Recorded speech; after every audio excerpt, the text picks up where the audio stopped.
Hey Scorpio, I'm Eleanor and welcome to Peaches by Starlight Tarot.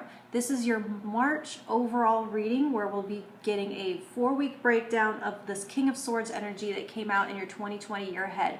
It's linked and timestamped below so you can see this card pop out, and I'm going to talk a little bit more about it.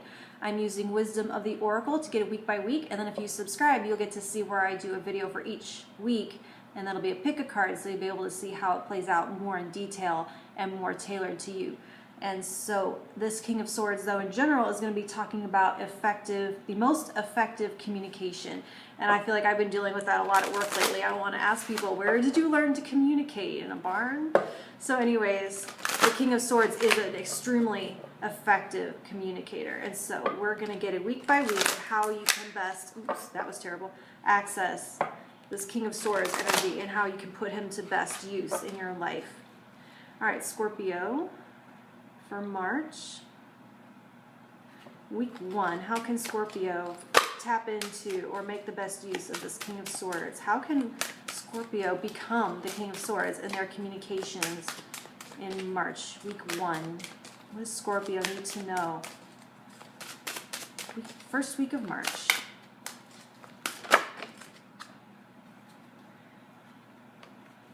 Higher power. All right, Scorpio, week 2, accessing their inner King of Swords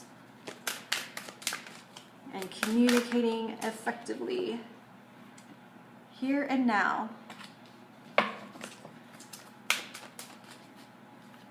These are all very airy so far. Okay, 3rd week, fork in the road. And the 4th week of March,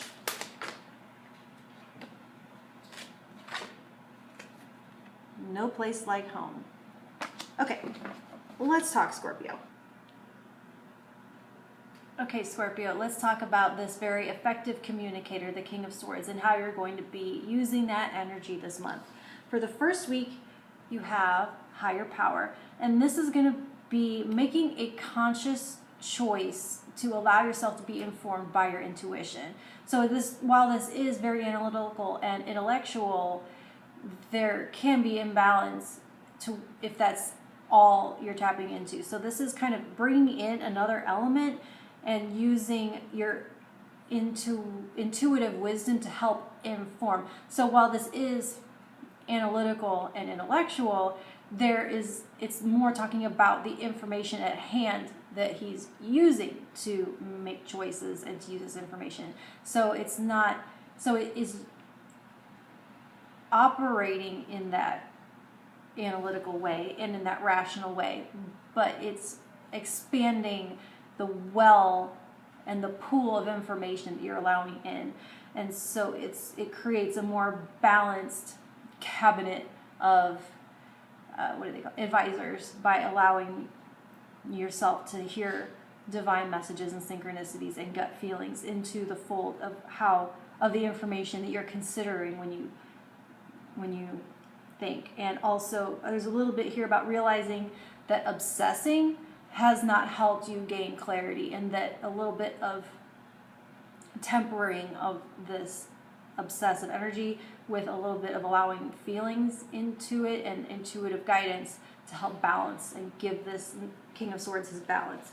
So the 2nd week you have the here and now, and this is going to be about listening with presence and being fully present as you communicate, and not doing that thing where you aren't listening but you're just quiet while the other person talks and wait for your turn to talk, but be present and actually hear what they are saying, and to choose your words carefully.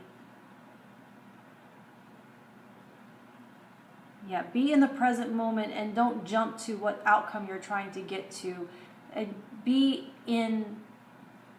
not using conversations to a means to the end, not to try to just get through it and just to get it over with, but to enjoy it as thoroughly as you would any pleasurable thing. That this conversation and this communication is a thing to enjoy in its own right and not just a means to an end.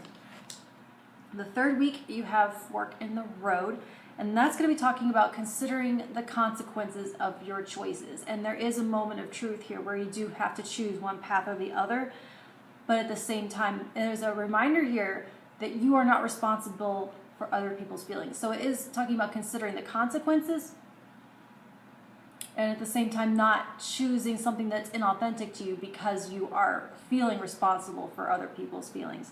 So it's more about how you talk to people and how you can communicate in a way that doesn't burn bridges, which is non-accusatory, which is not blamey, but using phrases like, I feel blank when you blank because of my issues with blank, rather than you did this to me, which is very victim-y. And so this is going to be talking about how you communicate and making a choice, though, that is definitely, it's speaking your truth.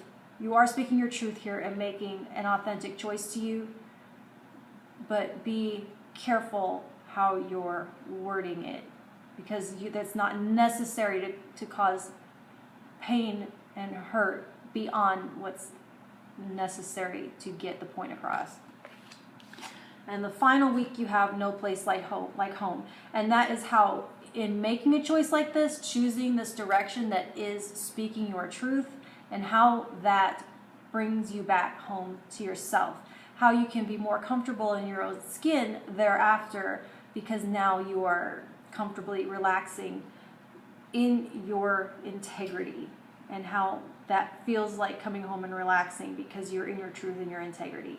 So go ahead and subscribe, because I'm going to do 4 videos, one for each card, and that'll be a pick a card reading, so you can choose the stack that feels like it's meant for you and get further advice on how this is going to play out for you, and or how you could use this energy more specifically in your situation. Okay, I'll talk to you soon. Thank you.